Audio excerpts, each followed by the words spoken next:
নমস্কার, আমি Souvik sir. National paramedical and skill development ইনস্টিটিউশনের আজকে আমাদের টপিক হলো সেল ইনজুরি অ্যান্ড অ্যাডাপ্টেশন। আমরা এখন প্যাথোলজি পড়ছি। প্যাথোলজি আজকের টপিক সেল। সেলের কোন দিকটা? সেলের আঘাত, সেলের অ্যাডজাস্টমেন্ট, সেলের মৃত্যু। যেরকম আমরা ছোটবেলা থেকে বয়সকাল অবধি অনেক সময় আঘাত পাই, জ্বর হয়, সর্দি হয়, বাইক থেকে পড়ে যায়, সাইকেল চালাতে গিয়ে পড়ে যায়, বটিতে হাত কেটে যায়, সেগুলো সবকটাই আঘাত। কোনোটা যদি কোনোদিন আমরা মনে আঘাত পাই, আমরা নিজেরাই অ্যাডজাস্ট করে নিই। আবার কোনো কোনো আঘাত দৃশ্যত হয়, মানে আমরা দেখতে পাই হাত কেটে গেল, তার মানে এই কি যে আমাদের আঙুলটা পুরো বাদ চলে গেল চিরকালের মতো? না, ওটা আবার রিকভার হয়ে যায়। আবার সব শেষে একটা আঘাত আসে যেদিনকে আমরা এই পৃথিবী থেকে ছেড়ে চলে যাব। সেলের ক্ষেত্রেও ওই একই সাইকেলটা আছে, অর্থাৎ সেল নিজে নিজে অ্যাডজাস্টমেন্ট করে নিতে পারে। কিছু আঘাত লাগে যেখানে তারা আবার রিকভার করে নেয়, আর কিছু আঘাত আছে যেটাতে আর রিকভার করা যায় না, মৃত্যুর কোলে ঢলে পড়া যায়। আজকে আমাদের আলোচনাটা সেলের সেই দিকটা নিয়ে, যাকে বলা হয় সেল ইনজুরি অ্যান্ড অ্যাডাপ্টেশন। প্রথমে আমরা যদি অ্যাডাপ্টেশনের ওপরে দেখি, অ্যাকচুয়ালি কি হয়, সেল যেটা আমাদের শরীরে অসংখ্য পরিমাণে রয়েছে, প্রায় লক্ষ কোটি অঙ্কতে রয়েছে, যাদের জন্য আমরা বেঁচে রয়েছি, আমরা নিঃশ্বাস নিচ্ছি, আমরা দাঁড়িয়ে আছি। এটা হলো একটা বিল্ডিং এর সিমেন্টের দানার মতো, যেটা গুণে শেষ করা যাবে না, আবার তাদেরকে অবহেলাও করা যাবে না। সিমেন্ট ছাড়া একটা ভালো বিল্ডিং হতে পারবে না। ঠিক সেরকম আমাদের শরীরে আমরা যে দাঁড়িয়ে আছি, আমাদের চোখে দেখা, কথা বলা, হেয়ার গ্রোথ, নোকের growth, digestive system, excretory system, যাবতীয় ইচ অ্যান্ড এভরিথিং, মাথার চুল থেকে পায়ের নখ অবধি অসংখ্য লক্ষ কোটি সেল দ্বারা তৈরি। আর এই সেলই অ্যাকচুয়ালি বায়োলজিতে আমি যেটা বলছি যে আমার নাম সৌভিক স্যার, অ্যাকচুয়ালি আমি একটা সেল।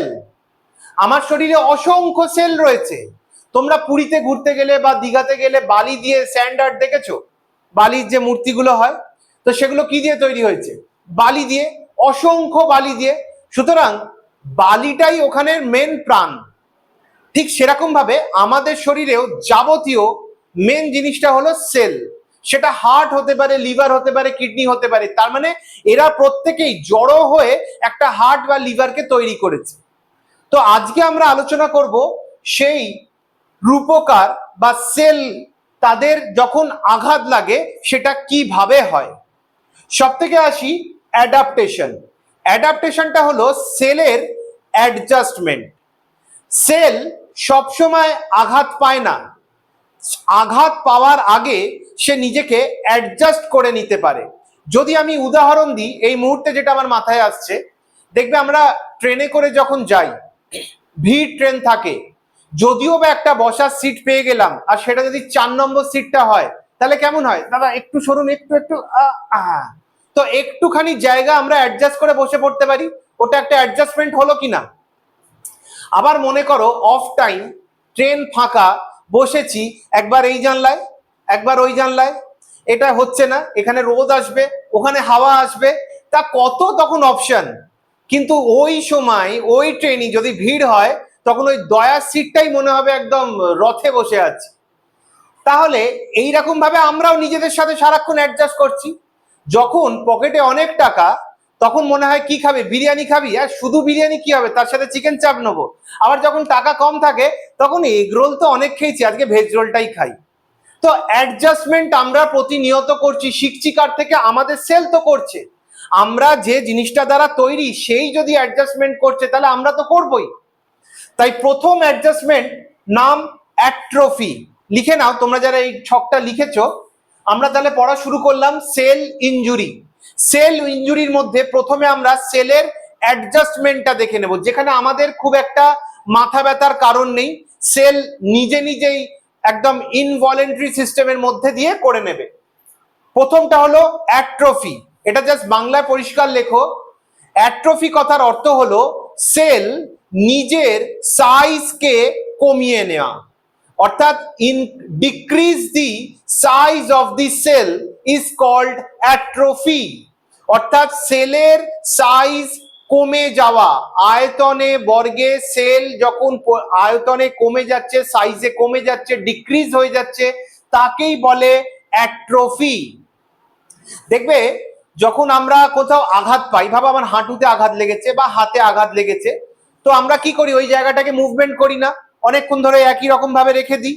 তো এই অনেকক্ষণ ধরে যখন ইমমোবিলাইজ কন্ডিশনে আমাদের শরীরের কোনো সেল মানে কোনো জয়েন্ট বা কোনো অর্গান থাকে, তখন সেইখানে কোশিকার অ্যাট্রোফি ঘটে, অর্থাৎ কোশিকাগুলো ছোট হয়ে যায়।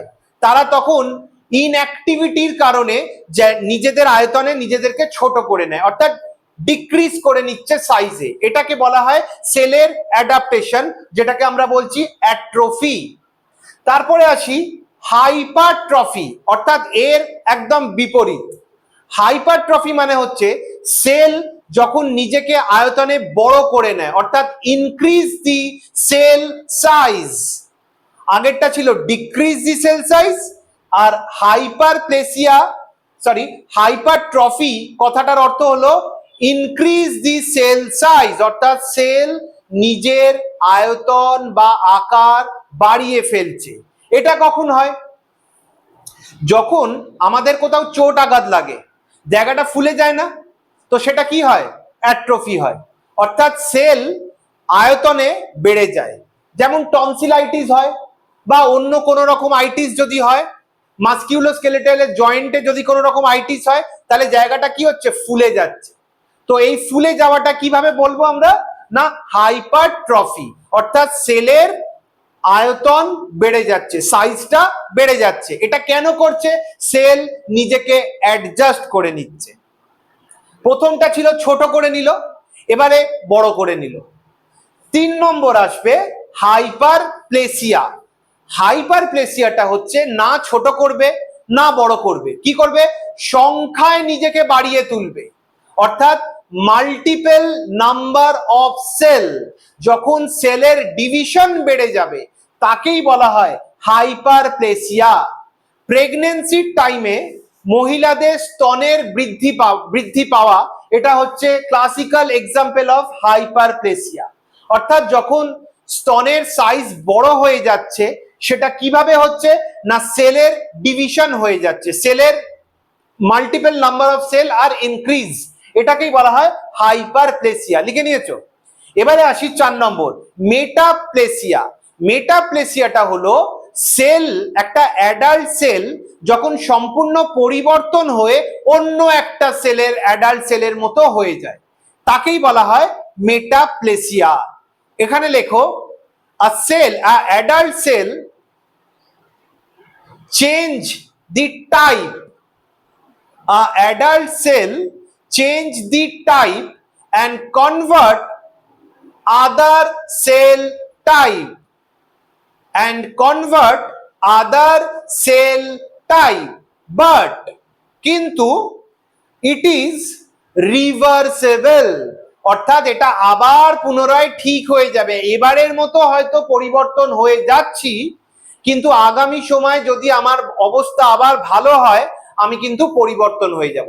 এটা ক্লাসিক্যাল এক্সাম্পল হচ্ছে যারা স্মোক করে, তাদের বুকের মধ্যে অর্থাৎ লাংসের মধ্যে যে এপিথেলিয়াম লেয়ার আছে, সেই লেয়ারের পরিবর্তন হয়ে যাওয়া, সেটা একরকম লেয়ার থেকে অন্য রকম লেয়ারে পরিণত হয়ে যাওয়া, স্কোমাস লেয়ারে পরিণত হয়ে যায়।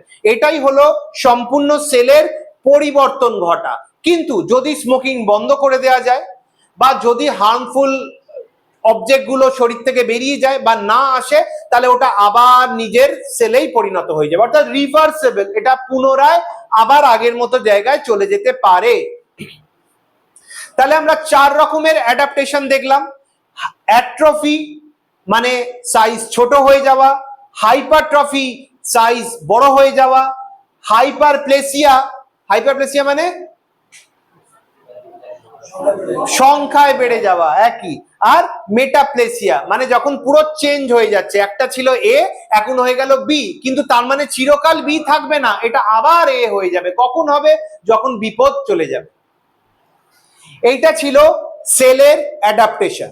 এবারে আসি সেলের আরো একটা কন্ডিশন। তাহলে প্রথমে আমরা অ্যাডজাস্ট করলাম, মানে প্রথমে যদি আমি বসার জন্য একটা সিট পেয়েছি, তাহলে একটুখানি কোনো রকম ভাবে আমি বসে গেলাম, ভালো কথা, আমার কোনো অসুবিধা হচ্ছে না, বসে গেলাম। এবারে আসি আমি বসতে পারলাম না, মানে ট্রেনে যাচ্ছি, ভিড় ট্রেন, বসার সিট পেলাম না, তাহলে আমায় কি করতে হবে? দাঁড়িয়ে থাকতে হবে। এবারে দাঁড়িয়ে থাকতে থাকতে হঠাৎ করে আমার মাথা ঘুরে গেছে, আমি খুব দুর্বল ফিল করছি, আমি পড়ে গেলাম। তার মানে পড়ে গেলাম, কোথায় পড়লাম? ট্রেনের মধ্যেই পড়লাম। ট্রেনের মধ্যে পড়ে গেলে কি হয়? মানুষটা মরে যায় সঙ্গে সঙ্গে? লোকে একটু জল দেবে, হাওয়া দেবে, বড় জোর একটা বসার সিটও করে দেবে, মানে একটা সুন্দর একটা বাতাবরণ তৈরি হয়ে যাবে। কেন না, এখন অসুস্থ হয়ে গেছে, উদ্দেশ্যটা কি? যাতে ও আবার সুস্থ হয়ে যায়। তাই একই রকম ভাবে যখন আমাদের সেলের ইনজুরি একটু বেশি পরিমাণে থাকবে, তখন সেল আর নিজেকে অ্যাডজাস্টমেন্ট করতে পারবে না। তখন সেল কি করবে? সেল অসুস্থ হয়ে পড়বে। সেলের অসুস্থটা দুটো ভাগে ভাগ করা হয়েছে, একটা রিভার্সেবল, একটা ইররিভার্সেবল। ইররিভার্সেবলে আমরা আসছি, তার আগে রিভার্সেবলটা বলি। রিভার্সেবল মানে যেটা এখন হয়েছে তো বটে, কিন্তু ওটা আবার ঠিক হয়ে যাবে। মানে এক সেল আঘাত পেল, সেলের যে কোনো কন্ডিশনে সেলের অবস্থার বিচ্যুতি ঘটলো, হোমিওস্ট্যাটিস অবস্থা থেকে তার বিচ্যুতি ঘটলো, ঘটলে কি হতে পারে? সে সোয়েলিং হয়ে যেতে পারে, অর্থাৎ ফুলে যেতে পারে, ইনফ্লামেশন হতে পারে। আর ইনফ্লামেশন হওয়া মানে আইদার ফ্লুইড অ্যাকুমুলেশন হয়ে যাওয়া বা ফ্লুইডের ওখানে জমাট বেঁধে যাওয়া, আর একটা কি হয়? ফ্যাট ডিপোজিশন, যেটা আমরা লিভারের ক্ষেত্রে খুব দেখতে পাই। আমরা বলি না যে ফ্যাটি লিভার হয়ে গেছে, লিভার এনলার্জমেন্ট, হেপাটোমেগালি। তো লিভার সেলের মধ্যে ফ্যাট ডিপোজিট হয়ে যায়, আর একইভাবে ফ্লুইডও ডিপোজিট হয়ে যেতে পারে শরীরের যে কোনো সেলের মধ্যে। তাহলে এইটা হলো রিভার্সেবল, মানে হাইড্রোপিক কন্ডিশন আর লিপিড কন্ডিশন। তাহলে এই দুটো কন্ডিশন কি হলো? রিভার্সেবল। এরা কিন্তু আবার পুনরায় ঠিক হয়ে যাবে। কখন ঠিক হবে? যে কারণে অসুস্থ হয়েছে ঠিক সেই কারণটা যখন আবার ঠিক হয়ে যাবে। সেই কারণগুলোতেও আমরা আসবো, টোটাল 5 রকমের কারণ আমরা বলবো। এবারে আসি সব থেকে দুঃখজনক অবস্থায়, অর্থাৎ ইররিভার্সেবল। মানে ট্রেনে আমি বসার সিট পেয়েছিলাম, অ্যাডজাস্ট করে চলে গেছি, এখন আমি বসার সিট পেলাম না, মাথা ঘুরে পড়ে গেলাম, আমাকে আবার ঠিক করে দেওয়া হলো, আমি আবার স্বাভাবিক ছন্দে ফিরে এলাম। এবারে আসি ট্রেনে বসার সিট তো দূরের কথা, হয়তো এতটাই ভিড় কি যে আমি দরজায় ঝুলে ঝুলে যাচ্ছিলাম, পড়ে গেলাম। আর পড়ে শুধু গেলাম না, একদম টাটা, খতম, বাই বাই। নেক্রোসিস আর অ্যাপোপ্টোসিস, এই দুটো কন্ডিশন যেখান থেকে আর ফিরে আসা যাবে না, মানে সেলের একদম মৃত্যু ঘটবে, তাকেই বলা হচ্ছে ইররিভার্সেবল, কখনো না ফিরে আসা। কিরকম ভাবে হবে? একটা হলো নেক্রোসিস। নেক্রোসিস কি? যখন সেলের হঠাৎ করে আকস্মিক কোনো মৃত্যু ঘটে, তাকে বলা হয় নেক্রোসিস। যেমন এই মুহূর্তে আমার শরীরের সেলের সমস্ত কিছু ঠিক আছে, আমার কোনো অসুবিধা হচ্ছে না, কিন্তু সাডেনলি বাবা আমি বাইক নিয়ে বা সাইকেল নিয়ে কোথাও যাচ্ছি, পড়ে গেলাম, কেটে গেল।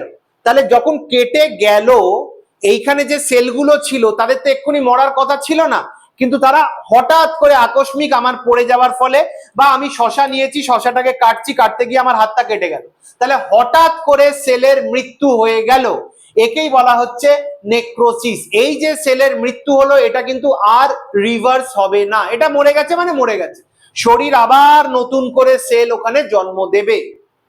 আর একটা হচ্ছে অ্যাপোপ্টোসিস, যেখানে বডি অটোমেটিক্যালি আমাদের সেলের মৃত্যু ঘটায়। কেন মৃত্যু ঘটায়? যখন আর বেঁচে থাকার উপায় নেই অথবা বেঁচে থেকে লাভ নেই, তখন আমাদের শরীরের সেল নিজে থেকেই সুইসাইড করে নেয়। আর এই সুইসাইড করার ফলে আমাদের কোনো ব্যথা হয় না, ইনফ্লামেশন হয় না, সোয়েলিং হয় না, কোনো অসুবিধা হয় না। এইটা প্রতিনিয়ত হতে চলেছে। এইটা না হলে নতুন সেলের জেনারেশনই হতো না। আমরা সূর্যের আলোয় অনেক সময় যাচ্ছি, ট্যান পড়ে যায়, তো ট্যানে কি হচ্ছে, সেলের মৃত্যু ঘটছে, অথবা কখনো কখনো সেলের ড্যামেজ হয়ে যাচ্ছে।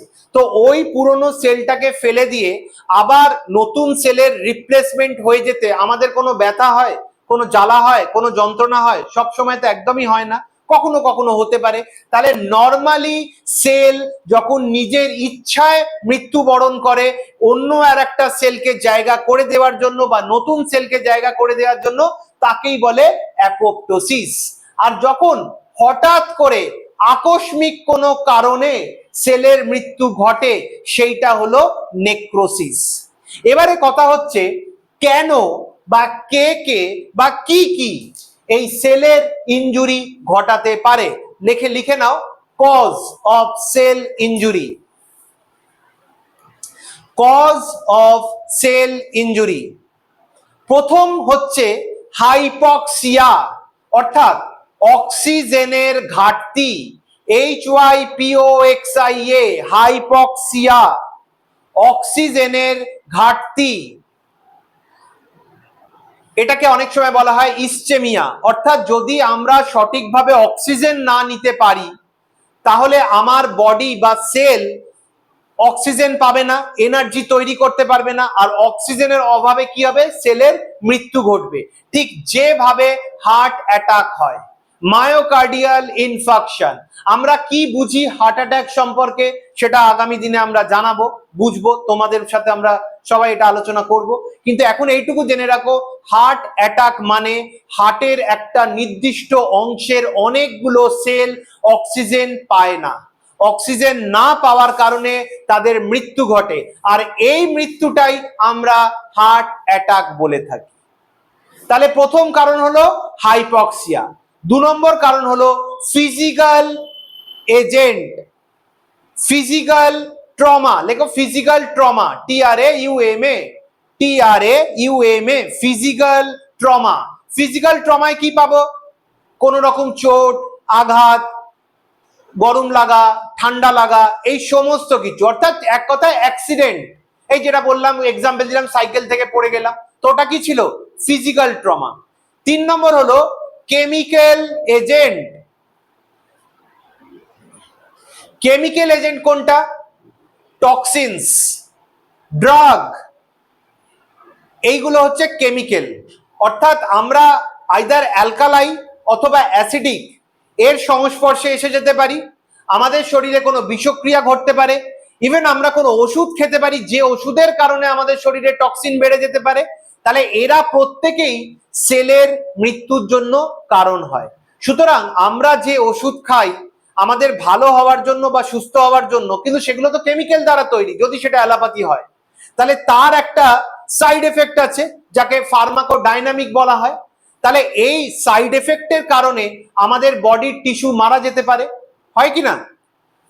তাহলে সেটা কি ছিল, কেমিক্যাল এজেন্ট। এবারে 4 নম্বর হচ্ছে infectious pathogen. Infectious pathogen, infectious pathogen, এদের মধ্যে কারা আসবে, virus, bacteria, Parasite, allergy, fungus, এরা প্রত্যেকেই আমাদের শরীরের মধ্যে ঢুকে ইনফেকশন ঘটাতে পারে। আর যে ইনফেকশনের ফলস্বরূপ আমাদের প্রাণপ্রিয় কোষের মৃত্যু ঘটতে পারে, আর সেই মৃত্যু নাও ঘটে সেটা যদি রিভার্সেবল কন্ডিশন হয়, আবার কখনো কখনো অ্যাডাপ্টেশন কন্ডিশনও হতে পারে। তাহলে এই 3টে কন্ডিশনেরই একটা কারণ হতে পারে ইনফেকশাস প্যাথোজেন।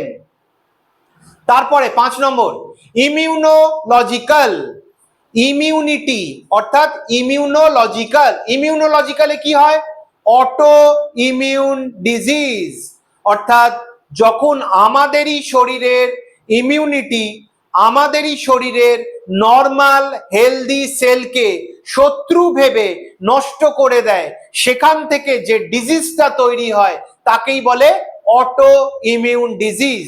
তাহলে আমাদের শরীরের রক্ষাকর্তা যদি ভুলবশত আমাদের শরীরের সেলকে নষ্ট করে দেয়, তাহলে আইদার ইররিভার্সেবল হতে পারে, অথবা রিভার্সেবল হতে পারে, অথবা অ্যাডাপ্টেশন কন্ডিশন হতে পারে। তাহলে ইমিউনোলজি বা ইমিউন সিস্টেমের মধ্যে একটা কারণ পড়ছে। লাস্ট অ্যান্ড ফাইনাল কজ সেটা হলো ম্যাল নিউট্রিশন, অর্থাৎ পুষ্টির অভাব। ম্যাল নিউট্রিশন বা অপুষ্টি, অর্থাৎ আমরা যদি পুষ্টিকর খাবার না খেতে পারি, পুষ্টি বলতে কি বুঝি? ভাত, রুটি, বিরিয়ানি, চাউমিন, চিকেন চাপ, একদম না। পুষ্টি বলতে সেই আমেরিকা হোক, লন্ডন হোক, নিউজিল্যান্ড হোক, সাউথ আফ্রিকা হোক, অস্ট্রেলিয়া হোক কি ভারতবর্ষ হোক, যে কোনো দেশের যে কোনো মানুষের পুষ্টির সংজ্ঞা সমান। কি সংজ্ঞা? পুষ্টি মানে number 1 carbohydrate, fat, protein, fibre, oxygen, water, এই সমস্ত। আমরা যে যাই খাবার খাই না কেন, সেই খাবারগুলোর মধ্যে আলটিমেটলি পুষ্টিগুণ হলো ওই carbohydrate, fat, protein, vitamin, mineral, এইগুলো। এই উপাদানগুলো আমাদের শরীর চেনে, আর আমরা চিনি ভাত, রুটি, ইডলি, ধোসা, ফেপলা, ধোকলা, তোমার pizza, pasta, fried rice, chowmein, এগুলো আমরা চিনি, বাট আমাদের শরীর চেনে নিউট্রিয়েন্টস বা নিউট্রিশন। তো যদি এটার অভাব হয়ে যায় তাহলে কি হবে? ম্যাল নিউট্রিশন, মানে নিউট্রিশনের অভাব হয়ে গেল। তাহলে নিউট্রিশনের অভাব যদি হয় তাহলে সেল কি করতে পারবে না? সেল নিজেকে সার্ভাইভ করতে পারবে না। যদি সে অ্যাডজাস্ট করে নিয়েও সার্ভাইভ করার চেষ্টা করে তাহলে তাকে বলবো অ্যাডাপ্টেশন। আর যদি সাময়িক সে অসুস্থ হয়ে পড়ে তাহলে বলবো রিভার্সেবল। আর যদি কমপ্লিটলি ডিস্ট্রয় হয়ে যায় তাহলে সেটা ইররিভার্সেবল হয়ে যাবে। তখন আইদার অ্যাপোপ্টোসিস হবে অথবা নেক্রোসিস হয়ে যাবে। আমরা ছোটবেলায় একটা খেলা খেলতাম না, হাতে গার্ডার বেঁধে রাখতাম, তারপর কি দেখছি সে হাতের ওপরের অংশটা কি এমন হয়ে যেত? নীল হয়ে যেত। ধীরে ধীরে নীল থেকে না ওটা কালো হয়ে যাবে। কালো কখন হবে?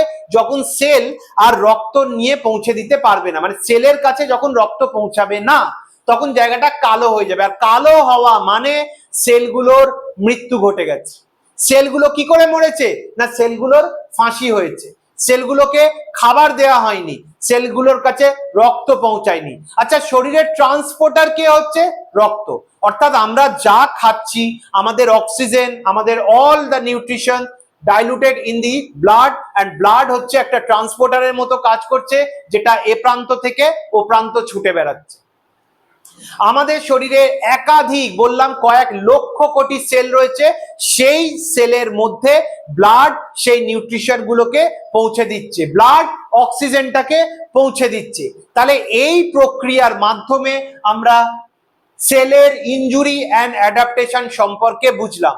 পরের দিনের ক্লাসে আমরা সবিস্তারে নেক্রোসিস সম্পর্কে পড়ব। অর্থাৎ নেক্রোসিস হলো একটা সেলের আকস্মিক মৃত্যু, এর কয়েকটা টাইপ হয়, সেই টাইপগুলো সম্পর্কে আমরা আরেকটু বিস্তারে পড়ব।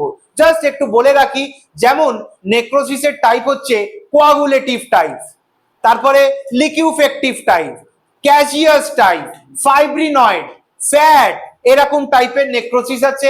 এটা আমরা আগামী দিনের ক্লাসে পড়বো। তাহলে আজকে যেটা আমরা বুঝলাম যে সেল আঘাতপ্রায় এবং সেই আঘাতটাকে সে তিনটে ভাগে ভাগ করে নেয়। এক, অ্যাডজাস্টমেন্ট; দুই, রিভার্সেবল, মানে আঘাত পেয়েছি আবার ঠিক হয়ে যাব; আর তিন, আর কোনোদিনও ঠিক হব না। আর এই কোনোদিনও ঠিক না হওয়াটা আবার দুটো ভাগে ভাগ হয়ে যাচ্ছে, একটা হঠাৎ করে মরে যাওয়া, আর একটা সময়ের সাথে সাথে স্বেচ্ছায় মৃত্যুবরণ করে নেওয়া। ঠিক আছে, আজকের ক্লাসে এই অবধি, আবার পরের ক্লাসে।